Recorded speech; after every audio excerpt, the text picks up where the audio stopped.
गिरते हैं शहसवार ही मैदान जंग में, वो तिफल क्या गिरेगा जो घुटनों के बल चले। ये वो बड़ा मशहूर शेर है जो आज कहीं ना कहीं कहा जा सकता है कि एआईएमआईएम पार्टी के चाहने वालों के लिए और उनके नेताओं के लिए सटीक बैठता है।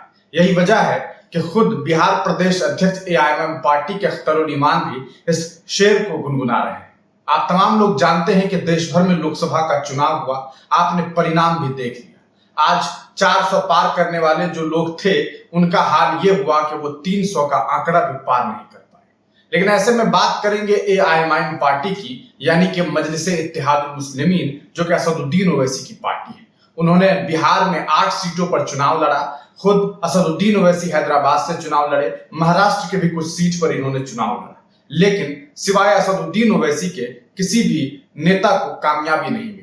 बात अगर करें अख्तरुल ईमान की, जो कि बिहार के प्रदेश अध्यक्ष हैं, वो तीसरे नंबर पर रहे। वहीं अगर बात की जाए इम्तियाज जलील की, जो कि औरंगाबाद से चुनाव लड़े मौजूदा सांसद थे, वो दूसरे नंबर पर रहे। ऐसे में कहा जा सकता है कि जो एआईएमआईएम पार्टी के जो समर्थक हैं, उनका दिल टूट गया था, वो बिखर गए थे। लेकिन इस बिखराव के बीच में बिहार प्रदेश अध्यक्ष अख्तरुल ईमान ने एक वीडियो जारी किया है और वो इस शेर को गुनगुनाते हुए ये बात कह रहे हैं कि हम फिर से उठ रहे हैं और हम उठ करके लड़ाई लड़ेंगे।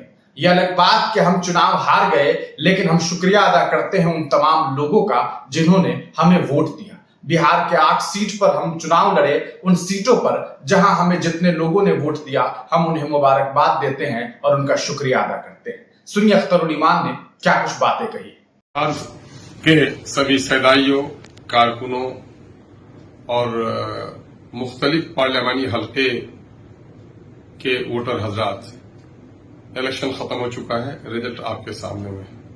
आप तमामी लोगों ने बड़ी कोशिश की, चाहे किशनगंज के लोग हों, हमारे मधुबनी के हों, मुजफ्फरपुर में हों, शिवहर में हों, महाराजगंज में हों, गोपालगंज में हों, काराकाट के लोग हों, या फिर पाटलिपुत्रा में 8 जगहों पर पार्टी ने इलेक्शन लड़ा। जितने लोगों ने हमें वोट दिया, हम उन तमाम लोगों का शुक्रिया अदा करते हैं, बिलखुसूस नौजवानों का, कारोबारियों का, प्रदेश में रहने वाले नौजवानों ने बड़े जोश और जज्बे से पार्टी को साथ दिया है।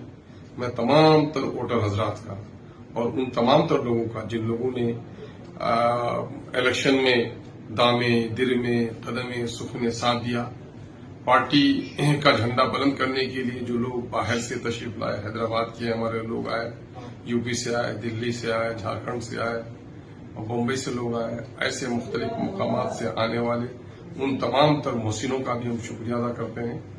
यह और बात है कि हमारे मुकद्दर में जीत नहीं लिखी थी, लेकिन पार्टी अभी इब्तिदाई मरहले से गुजर रही है। ताहम आवाम ने पार्टी पर जितना एतमाद किया है, बैरिस्टर जनाब असदुद्दीन ओवैसी साहब की क़यादत पर जितना भरोसा किया है, यह काबिल फख्र है। और इस वक्त हम लोग शिकस्त खा गए हैं, हमें हौसला नहीं खोना है। गिरते हैं शहसवार ही मैदान जंग में, वो तिफल क्या गिरे जो घुटनों के बल चले। बड़ा मशहूर शेर है। हिम्मत और हौसला रखिए। और हमारी जो लड़ाई है, हम अपनी जात के लिए नहीं लड़ते, हम बिहार के मजलूमों के लिए, बिहार के शोषित और वंचितों के लिए, दलितों के लिए लड़ाई लड़ रहे हैं। उन तमाम तो लोगों के मुंह बंद हो गए जो कल तक हमको एक तरफा तौर पर मुसलमानों की पार्टी कर रहे थे।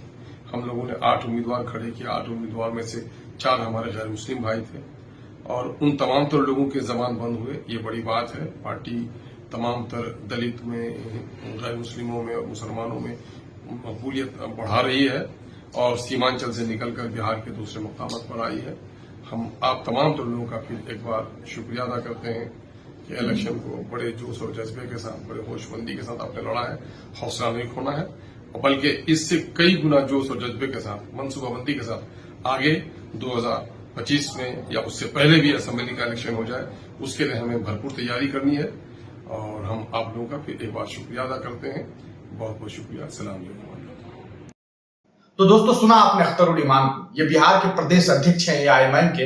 इन्होंने सीधे सीधे इस बात का ऐलान कर दिया है कि 2025 में जो विधानसभा का चुनाव होने वाला है, उनमें उस चुनाव में एआईएमआईएम पार्टी जो है वो जोरदार तरीके से चुनाव लड़ेगी। इस बात से साफ ये समझ में आता है कि असदुद्दीन ओवैसी की पार्टी एआईएमआईएम जो है वो 25 में विधानसभा चुनाव लड़ने की तैयारी में जो है वो जुट गई है। अब देखना यह है कि 2025 के विधानसभा चुनाव में क्या एआईएमआईएम पार्टी हर एक सीट पर चुनाव लड़ेगी या फिर कुछ चुनिंदा सीट का चयन किया जाएगा। आप तमाम लोग जान रहे हैं कि बिहार में समीकरण अभी बेहद बदला हुआ है। एक तरफ नीतीश कुमार हैं जो कि भारतीय जनता पार्टी से मिल बैठे हुए हैं, वहीं दूसरी तरफ तेजस्वी यादव है, तो तीसरा एक फ्रंट जनसुराज के तौर पर प्रशांत किशोर का भी देखने को मिलने वाला है। ऐसे में एआईएमआईएम पार्टी क्या वो जगह बना पाएगी, जो लड़ाई वो लड़ना चाहती है क्या वो लड़ पाएगी, और क्या जनता एआईएमआईएम को चुनेगी, ये वक्त बताएगा। आप एआईएमआईएम के इस फैसले को किस तरह से देखते हैं, अपनी राय कमेंट सेक्शन में जरूर दीजिए।